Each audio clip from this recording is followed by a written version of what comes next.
I do love a good quick turnaround when it comes to seeing a highly regarded talent in action, and with Islam Makhachev set to make his return in February, taking on the number 3 ranked Beneil Dariush, it does look as though the next few months will finally bring some much needed stability to the lightweight title picture. The division was of course stunted for nearly 2 years during the reign of Conor McGregor, before Khabib Nurmagomedov came through with some consistent defenses to keep things moving along. But ever since his retirement over a year ago, his presence has still loomed large, and even though Charles Oliveira was successful in capturing the vacant belt in a thriller against Michael Chandler, Dustin Poirier has been lurking in the shadows, described by many as the uncrowned champion of the weight class. But with him now set to fight Oliveira this month, and Justin Gaethje seemingly singled out as the top contender, it does appear as though 2022 will be a much smoother year for arguably the best division in the sport, although 135 pounds has made its own case in recent times. And though I recently did a video that saw me call for Gaethje as the next in line for the belt, the timing of this Dariush-Makhachev matchup certainly throws an interesting spanner into the works. I do think that Dariush of the two will be less likely to hop Gaethje in the queue even with the victory, but we won't really know until we see just how this fight turns out. What is certain though, is that if Islam can in fact extend his win streak to 10 with another dominant victory, he'll definitely have a claim at the belt that is comparable to Gaethje's, even if I'm not fully certain of how the promotion will proceed. Obviously it will depend on how the winner of Oliveira versus Poirier escapes the bout, and how quickly they're able and want to make a return. What was already an unclear situation at 155 pounds has the potential to become even more volatile with the booking of this matchup. And as I said in the last video, I absolutely love this fight for both Dariush and Makhachev. Beneil is without question the dark horse of this division, a slow-burning presence whose string of victories has seen him claim the scalps of guys like Drew Dober, Carlos Diego Ferreira, Thiago Moises, and of course Tony Ferguson. Now that is not a resume to be sniffed at. Like anyone fighting within the top 15 at lightweight right now, the sheer depth of the division ensures that any streak of wins over these elite guys is worth some pretty high praise, even if the name value isn't always there. And in that Tony Ferguson victory in particular, we saw a version of Dariush that finally looked set to build on his clear potential, looked ready to answer the questions that have dogged him consistently during his 7 years in the promotion. I started to pick up on Dariush's momentum after that insane come-from-behind victory over Drakkar Klose. I have always thought highly of Klose, and in that bout, he was definitely 1 or 2 clean punches away from pulling off what would have been a huge victory. But Dariush's grit, his never say die attitude, these were the things that allowed him to catch his opponent coming in, turn the tide dramatically, and pull off the most unlikely of wins. And for Dana and the UFC, who understand the popularity and overall appeal of a guy like Tony Ferguson, their attempts to give him a step down in competition backfired when Beneil upset the odds to thoroughly dominate and nearly finish El Cucuy with that brutal knee bar attempt. Be sure to subscribe to the channel before leaving a like and a comment to keep YouTube's algorithms fully aware of the fact that we are fast becoming the best channel on the platform, in terms of MMA obviously. Also, we recently set up a Patreon account, so if you want to help to support the channel, the option can be found in the description to subscribe and unlock some exclusive content and opportunities to engage in the future. Now, the main question that lingers here when you look at that number 3 beside Dariush's name is whether he has actually passed the type of tests necessary to warrant such a high ranking. I don't think it's controversial to say that Tony Ferguson is a changed fighter, a shell of the creative, reckless, and completely enthralling athlete he was before taking on Justin Gaethje and later the champion Charles Oliveira. But the extent of where his fall and Beneil's rise coincided is up to you, I guess. Thankfully, Dariush now has the type of test in front of him that will tell us a lot. Islam Makhachev, as I've said on many occasions, could well be the best lightweight fighter on the planet today, a seemingly unstoppable force of pure grappling excellence that brings memories of his longtime teammate and friend Khabib Nurmagomedov to mind. Now for me, this test, against the Brazilian Jiu-Jitsu black belt Dariush, will without question be the most unfavorable matchup he has faced so far. And I don't mean that in the sense that I'm not picking him to win, but with him now firmly lodged within the top 5, this is where Islam will have to bring his own take on what Khabib was able to do, to show us that his approach, his relentless pursuit of the takedown, that it will be effective against the guys who have the skills on paper to trouble him. Not that he necessarily needs to be as dominant as Nurmagomedov, but I think that the Dariush matchup would be the perfect litmus test for gauging where Islam's ceiling is at.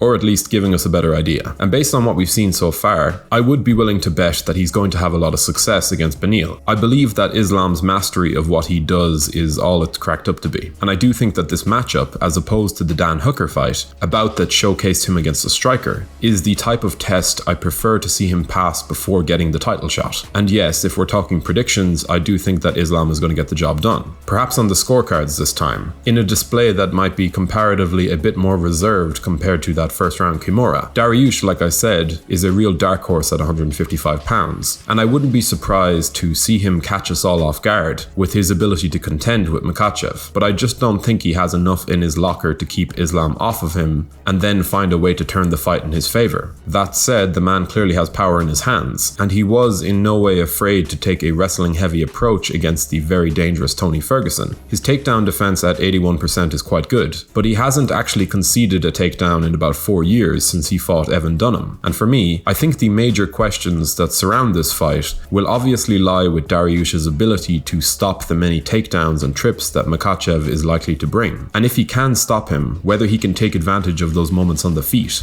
using the power he has to give Makhachev something to think about as he rushes in. But if I had to guess, I think this will be another step in the right direction for the most interesting rising contender at 155 pounds right now. I got Islam on the cards. But who do you think of the two will get their hand raised on February 26th? Do let us know your opinions in the comments section below. We always love to hear from you guys. And also remember that the option to support the channel is now there in the description, if you're so inclined. If you enjoyed this video, be sure to leave a like and a comment before subscribing to the channel so you can stay up to date with all of our latest uploads. Thank you for watching.